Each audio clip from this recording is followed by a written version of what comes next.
নমস্কার বন্ধুরা, কেমন আছেন সবাই? আশা করি ভালো আছেন। আমরা চলে গিয়েছিলাম গঙ্গাসাগর, আর এই হলো সেই গঙ্গাসাগরের মন্দির।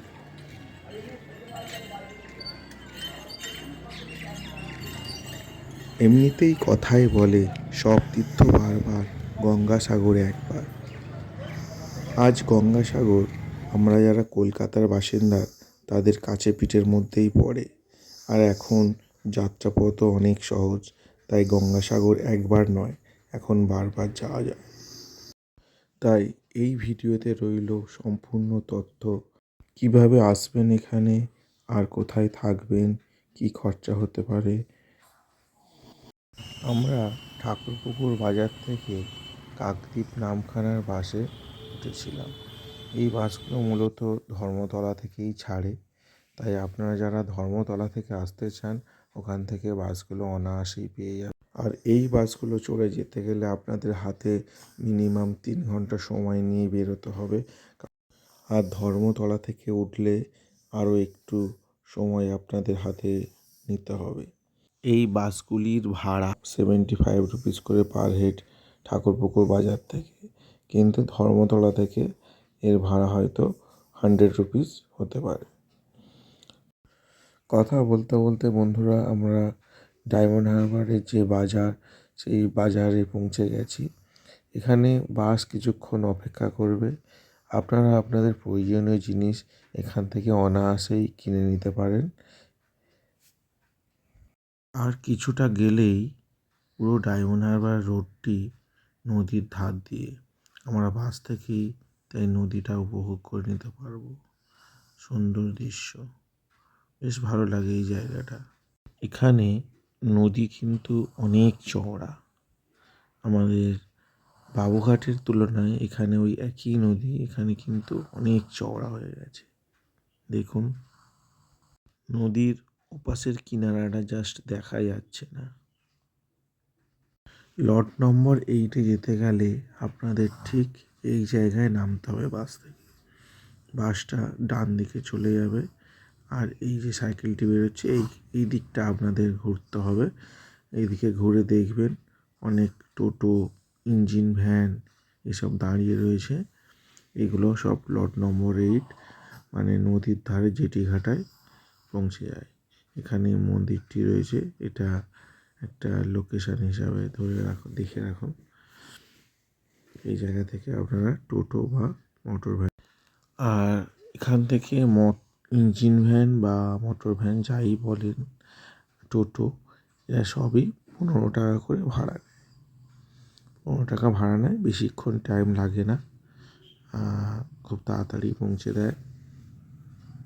লট নম্বর 8-এর রাস্তাটি খুব সুন্দর, মাঝখানে এইরকম গাছ লাগানো, আর মাঝে মাঝে এইরকম বিভিন্ন রকম স্ট্যাচু দেওয়া আছে। রাস্তাও খুব সুন্দর। আমরা ইঞ্জিন ভ্যানে চড়েছিলাম, আর আমরাই যাচ্ছি ইঞ্জিন ভ্যানে করে। বন্ধুরা, আমার মুখটা দেখে আপনারা কিছু মনে করবেন না, আমার মুডটা একটু খারাপ ছিল, কারণ বাস অলরেডি 10 মিনিট লেট করে দিয়েছে। তার উপরে ইঞ্জিন ভ্যানের একটা টাইম আছে। আমরা মোটামুটি 10-15 মিনিট লেট লঞ্চের টাইম থেকে। তাই আমরা এখন ট্রলার ঘাটায় এসেছি। ট্রলার ঘাটায় এসে দেখছি যদি কোনো ট্রলার পায়। শেষ ট্রলারটিও এইমাত্র ছেড়ে দিয়েছে বন্ধুরা, কি অবস্থা!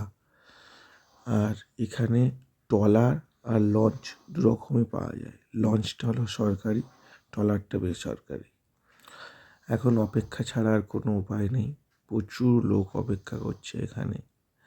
যাই হোক, আপনারা সাগরদ্বীপে আসার আগে আমি এই যে অ্যাপসটি দেখাচ্ছি, এই অ্যাপসটি অবশ্যই আপনারা ইনস্টল করবেন। সহজেই প্লে স্টোরে পেয়ে যাবেন এই অ্যাপসটি। এই অ্যাপসটি আমি এখন ওপেন করব, কারণ এই অ্যাপসটি না থাকলে আপনাদেরও আমার মতো দুর্দশা হবে। এই অ্যাপসটি খুললে আপনারা প্রত্যেক দিনে লঞ্চের টাইম জানতে পারবেন। এটা ভেসেল টাইম টেবিল লেখা রয়েছে, এটাতে আমরা টাচ করব। এটাতে টাচ করার পরেই এইভাবে প্রত্যেক দিনের ডেট ওয়াইজ লিস্ট আপনাদের সামনে এসে যাবে। আপনারা কারেন্ট ডেটের এটা টাচ করবেন, টাচ করলে আপনার সেই দিনের লিস্ট খুলে যাবে। কয়েক ঘন্টা পর আমাদের লঞ্চ এসে হাজির হয়েছিল, আর আমরা দেরি না করে তৎক্ষণাৎই লঞ্চে চড়ে ফেললাম। হ্যাঁ, তার আগে টিকিটটা অবশ্যই কেটে নিতে হবে। টিকিট মূল্য 10 টাকা। আপনারা এই লঞ্চে বাইকও নিয়ে যেতে পারেন, তবে আপনাদের লিস্টে খেয়াল রাখতে হবে সেদিন বাইক অ্যালাউ আছে কি না।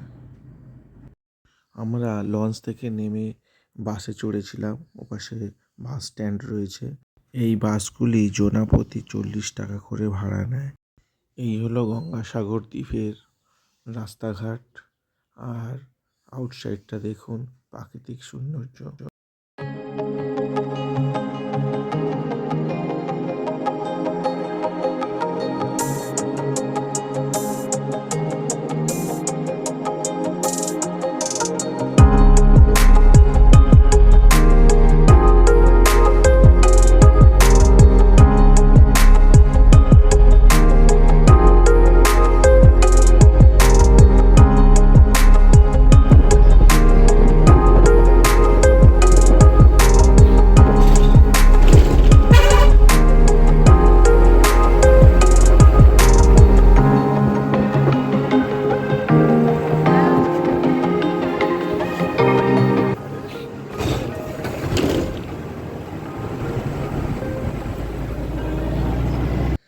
এটা হলো ভারত সেবাশ্রমের গেট। আমরা এসে এখানেই উঠেছিলাম। আর এই গেট থেকে এই বাম দিকটা হলো মন্দির যাওয়ার পথ। এখান থেকে 10 মিনিট কি 5 মিনিট এরকম লাগবে। আর এই দিকটা হলো মেইন রোড থেকে আসার পথ। আর ভারত সেবাশ্রমের ভিতরটা কিছুটা এই রকম, সুন্দর করে গার্ডেনিং করে সাজানো। এনাদের অনেকগুলো বিল্ডিং, অজস্র রুম, আর রুমের ভাড়াও মোটামুটি পকেট ফ্রেন্ডলি। আমরা ছিলাম দোতলার ঘরে। আর এই রকম বিশাল লম্বা লম্বা বারান্দা, ওই একদম বারান্দার শেষের রুমটায় আমরা ছিলাম। এবার রুমের ভিতরটা আপনাদের দেখাবো। এই হলো রুম। এমন কিছু অ্যাকোমোডেশান নেই। বেডটা বিশাল বড় ছিল, আর এই রকম ধরনের সব কিছু করা। এই রুমটার ভাড়া ছিল 400 টাকা। আর সঙ্গে অ্যাটাচ বাথরুম ছিল, পরিষ্কার পরিচ্ছন্ন ছিল। বন্ধুরা, সঙ্গে বেডশিট আর একটা অল আউট নিয়ে আসতে ভুলবেন না। এর দৌড়ানো শুরু। যাই হোক বন্ধুরা, এখানে গঙ্গাসাগরে আপনারা যদি ভারত সেবাশ্রমে থাকেন, এর ভিতরের পরিবেশটাই আপনাদের খুব ভালো লাগবে। ভিতরের পরিবেশটা আপনাদেরকে একবার দেখিয়ে দিই।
আমরা এখন এই পথ ধরে চলে যাব মন্দিরের দিকে।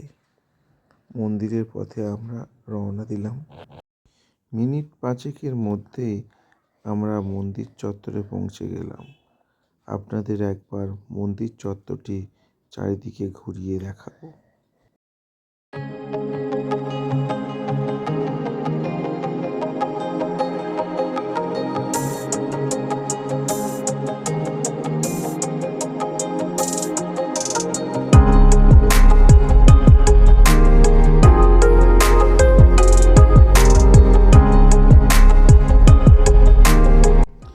আমরা এখন যেখানে প্রবেশ করছি এটা কোনো মন্দির না। আপনাকে মন্দিরে পুজো দিতে গেলে যে প্রসাদ বা ডালা সংগ্রহ করতে হয়, এইগুলো হচ্ছে সেই ডালা বা প্রসাদ বিক্রির দোকান বলতে পারে। ভিতরটা আপনাদের দেখাবো এখন।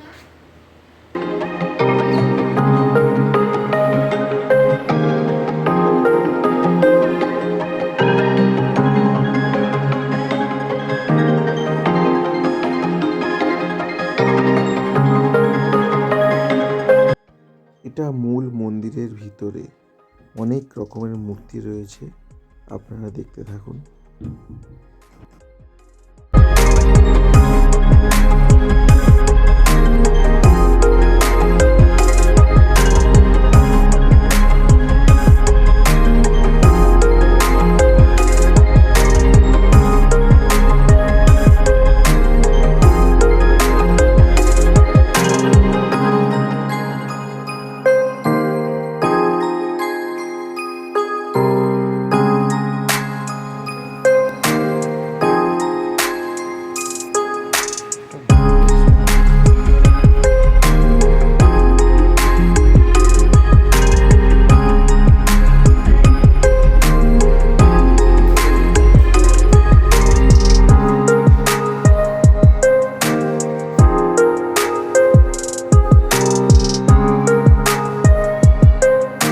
এখানে একটা জিনিস কি, পরিস্থিতি সমস্ত কিছুই সঠিক করা রয়েছে, কিন্তু তার সত্ত্বেও আবর্জনা এত বেশি যে আপনার পরিবেশটা আপনার পছন্দ হবে না। কিন্তু জায়গাটা খুবই সুন্দর। দেখুন চারিদিকে আবর্জনায় ছড়িয়ে আছে। এই সোজা রাস্তাটি চলে যাচ্ছে একদম সমুদ্রের কিনারায়। আমরা গিয়ে দেখব এখন। দেখুন চারিদিকে আবর্জনা এত, এই আবর্জনার জন্যই আপনার পরিবেশটা ভালো লাগবে না। এই হলো সমুদ্র, কিন্তু এখানে সমুদ্রের পাড় নেই। পাড় ভেঙে যাওয়ার ফলে এখানে বন্ধ করা আছে। আপনারা যদি সমুদ্রে নামতে চান তাহলে আপনাদের অন্য দিক দিয়ে আসতে হবে। আর এখানে কিন্তু সমুদ্রের চর অনেক বিশাল বিস্তীর্ণ, অনেক বড় এলাকা। দেখুন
ছিল আজকের ভিডিও বন্ধুরা। যদি আরও কিছু ইনফরমেশান প্রয়োজন হয় তাহলে আমাকে অবশ্যই কমেন্ট করবেন। আর যদি কোনো ভুল ত্রুটি হয়ে থাকে অবশ্যই ক্ষমা করে দেবেন।